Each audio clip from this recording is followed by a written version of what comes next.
That internet money of yours will never amount to anything real," my dad said, clinking his beer bottle against my uncle's.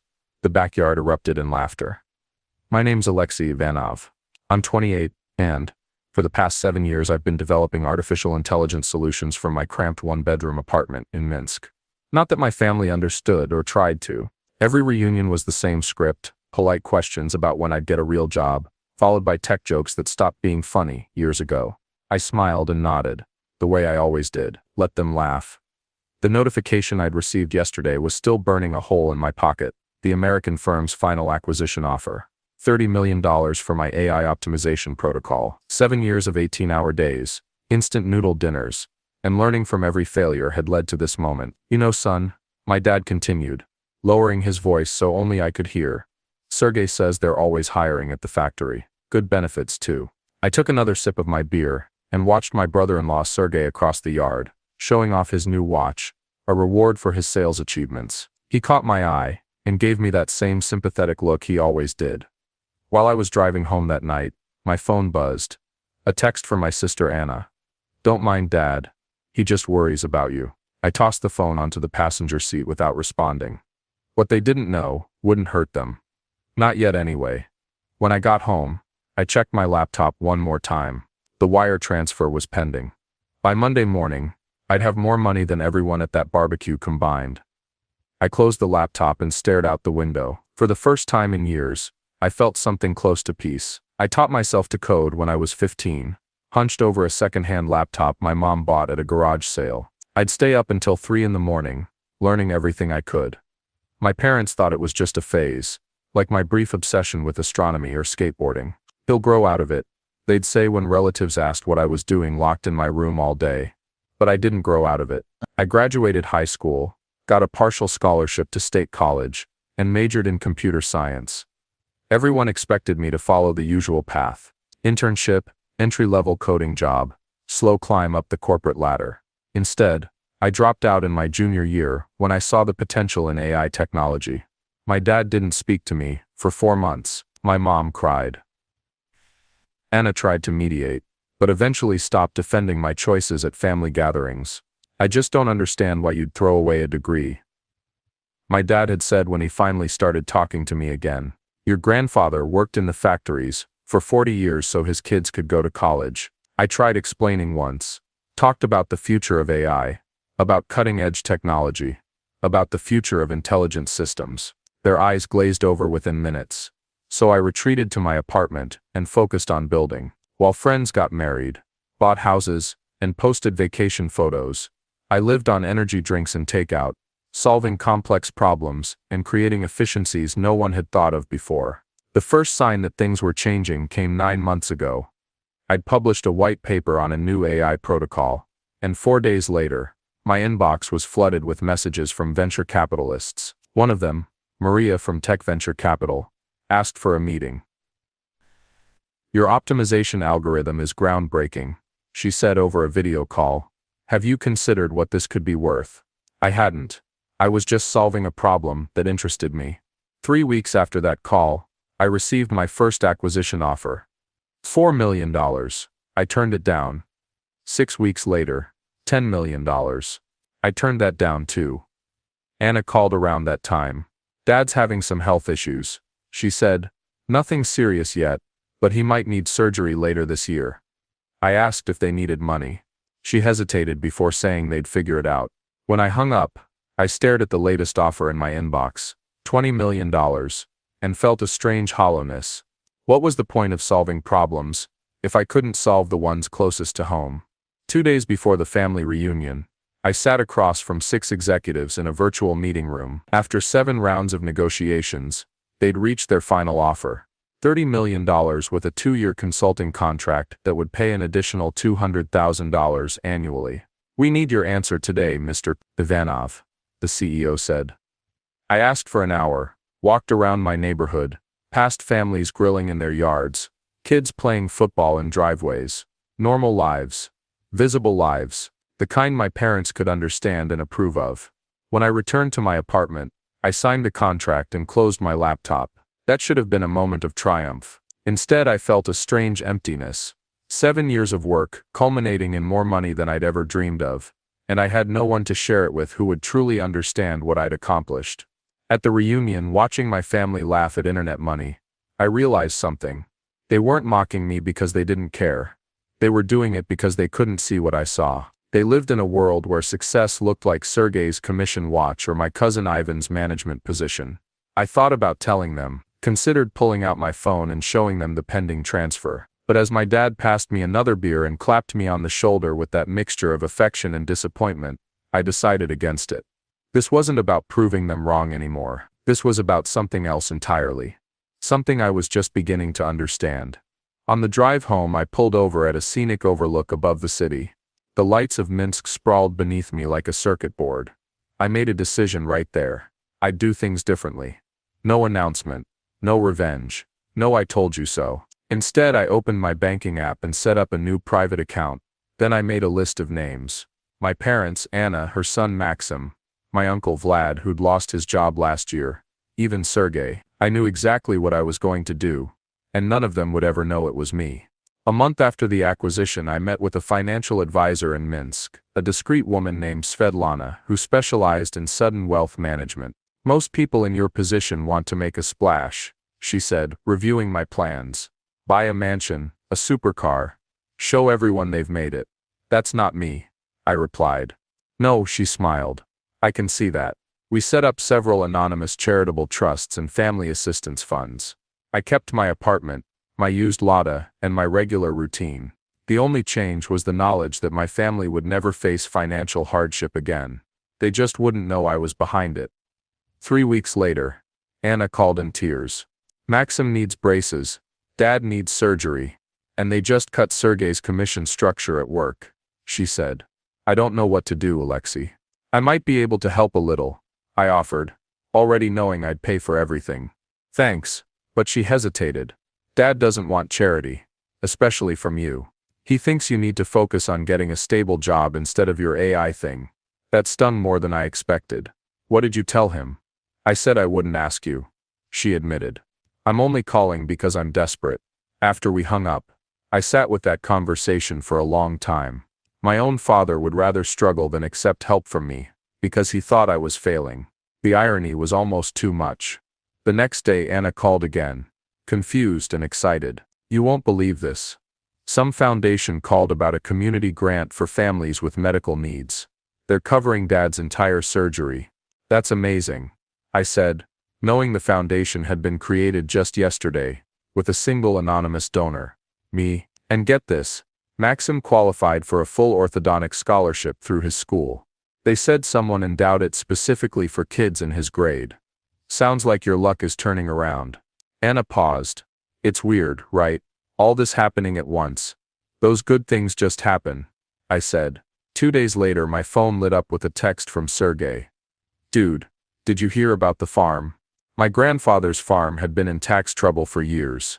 My dad and his siblings had been trying to save it, but they were always short on funds. What about it? I texted back. Someone paid off all the back taxes. Anonymous donation. Your dad's freaking out. I smiled as I typed. That's great news. When I attended the small family gathering to celebrate saving the farm, I watched my dad give a teary toast about family legacy and miracles. Everyone was buzzing with theories about their mysterious benefactor. Maybe it was Ivan, my aunt suggested. He's doing well at that management job. Ivan shook his head. Wish I could take credit. Could be one of those tech billionaires doing random acts of kindness. Sergey offered. My dad looked at me across the table. Probably not Alexei's internet money. He laughed. But there was less bite to it this time. I raised my glass along with everyone else and said nothing. 3 months after the acquisition, I received a call from Maria at Tech Venture Capital. They're integrating your protocol earlier than expected, she said. The results are better than projected. Your earnout bonus just tripled. Just like that, my net worth jumped again. The initial $30 million was now closer to 45. I thanked her and hung up, then sat staring at the wall of my unchanged apartment. That night my mom called to invite me to dinner. It's been too long since you came over, she said. And your dad has something he wants to talk to you about. When I arrived at my childhood home, The atmosphere was strangely tense. My dad waited until after dinner to bring up what was on his mind. "I've been thinking," he said, fidgeting with his napkin. "You've been working on this AI thing for years now. Maybe there's more to it than I thought." I set down my coffee. "What changed your mind?" "I've been reading up on it," he admitted, surprising me. After all these miracles happening to our family, I started wondering if maybe there are forces at work we don't understand. My mom nodded. "Your father thinks technology might be one of those forces. That maybe we've been too quick to dismiss what you do." I felt a lump forming in my throat. "Is that right?" "I still don't understand it," my dad said.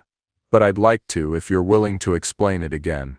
For the next hour I walked them through AI basics. My dad asked surprisingly thoughtful questions. My mom took notes. It was the most interest they'd ever shown in my work. As I was leaving, my dad walked me to my car. "Son, I've been hard on you," he said, quietly. "I worried you were throwing your life away.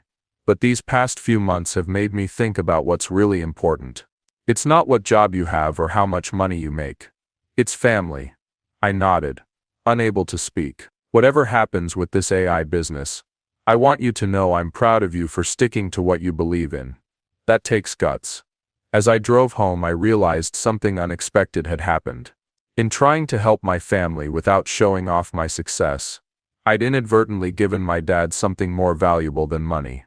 I'd given him the chance to come to terms with who I was on his own. The next morning, I received another call from Anna. "Alexei, something weird is going on," she said, her voice low. "Sergey thinks someone is helping our family out. Anonymously. Why would he think that? Too many coincidences. The medical fund, Maxim's braces, the farm taxes. Now he just got offered a job at a new factory with better pay. Out of nowhere, someone's pulling strings." I kept my voice neutral. "Maybe your luck really has changed. Sergey thinks it might be you," she said bluntly. "He says you've been acting different. Calmer, like someone who doesn't have to worry anymore." That caught me off guard. "Me? With what money?" "That's what I said." Anna laughed. "Unless your internet money finally paid off." I changed the subject, but after we hung up, I realized I'd underestimated Sergey. He might sell cars for a living, but he knew how to read people. For the first time, I wondered if staying anonymous was the right approach after all. 5 months after signing the acquisition deal, I met with Svetlana again to assess my financial strategy. "The anonymous approach is working well," she said. "But there's a problem with sustainable giving. Your family is starting to notice the pattern." I nodded. "Sergey is suspicious. You have options," Svetlana explained. "Continue anonymously with more space between gifts. Create a formal family trust with stipulations about privacy. Or simply tell them the truth." I didn't answer immediately. Each path had merits. "What's holding you back from telling them?" she asked gently. "I'm not sure," I admitted. "At first I didn't want to rub it in their faces. Now I think I'm afraid it might change everything." "Money often does," she agreed. After careful consideration, I decided on a middle path. I would create a family trust but reveal my role gradually, starting with the one person I trusted most to handle the information responsibly. The next day, I invited Anna to meet me at a coffee shop downtown. "You're scaring me," she said when she arrived. "You never asked to meet like this." I slid a folder across the table. "I need you to look at this." She opened it and frowned at the legal documents inside. "What am I looking at?" "It's a trust fund for Maxim's education. Fully funded." Anna's eyes widened as she flipped through the pages. "This is millions of dollars." "Alexei, what did you do? Sell drugs?" "No." I laughed. "Remember my AI project? The one everyone joked about?" Understanding dawned on her face. "You sold it." I nodded. 5 months ago. For $30 million. Anna's coffee cup froze halfway to her mouth. "Say that again." I explained everything. The acquisition. The consulting contract. The anonymous gifts. By the time I finished, Anna was shaking her head in disbelief. "So all this time while Dad was offering to get you a real job?" I was trying to figure out how to help everyone without making it about me. I said. You're unbelievable, she said. But she was smiling. Why tell me now? I need your help. I'm setting up a larger family trust. But I don't want to announce it like some grand gesture. I'd rather everyone understand what the money is for and where it came from before they know how much there is. Anna reached across the table and squeezed my hand. You always were the quiet, complicated one. Over the next few weeks, Anna helped me lay the groundwork. She casually mentioned articles about AI success stories to our parents. She asked Sergey to explain AI at dinner one night, giving me an opportunity to add insights that made my dad look at me differently. We arranged a family financial planning session under the pretense of discussing the farm's future. I brought in an advisor, not Svetlana, but someone who could speak generally about trusts and estate planning. The pieces were falling into place. My family was slowly beginning to see AI as legitimate, and me as someone who might actually know what he was talking about. The final phase of my plan came together when Anna mentioned that Maxim's middle school was hosting a career day. Would you come speak about being a developer? She asked, giving me a meaningful look. It was the perfect opportunity. Career day at Maxim's school fell exactly 6 months after I'd signed the acquisition deal. Anna had arranged for our parents to attend to support Maxim. Sergey came too, curious about what I might say. I stood before a classroom of 12-year-olds and their parents and began simply. 7 years ago, I dropped out of college to work on something nobody in my family understood. They thought I was making a mistake. I glanced at my parents. They worried about me. The students looked bored, but the adults were listening. I was developing an AI protocol, a way to make AI transactions faster and more secure. Most days I wasn't sure if it would work. I ate a lot of instant noodles. I missed family events to debug code. People made jokes about my internet money. A few kids snickered. I smiled. 6 months ago I sold my company for $30 million. The room went completely silent. I saw my dad's jaw drop. My mom's hand flew to her mouth. Sergey's eyes widened in shock. But that's not the important part of the story. I continued. The important part is that success doesn't always look the way people expect. Sometimes the person in the old Lada and the same clothes they have worn for years is building something revolutionary. I finished my presentation by announcing a technology grant for the school, funded by me to ensure every student had access to a computer and coding classes if they wanted them. When I stepped down from the podium, Maxim ran up and hugged me. That was awesome, Uncle Alexei. My parents approached slowly, as if in a daze. $30 million. My dad said quietly, Son, is that true? Actually, it's closer to $45 million now with the earn-out bonuses, I replied. My mom started crying. My dad looked like he might too. The farm taxes, he said. Ollie, Maxim's braces. My surgery. I nodded. That was all you. I wanted to help, I said simply without making a big deal about it. Sergey stepped forward and extended his hand. I knew something was up. Didn't guess it was this. He shook his head, laughing. Man, I've been offering you factory jobs. They were good offers, I said, shaking his hand.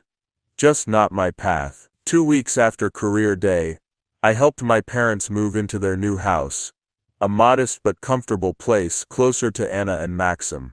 With no stairs to challenge my dad's knee after his surgery. I'd bought it through the family trust.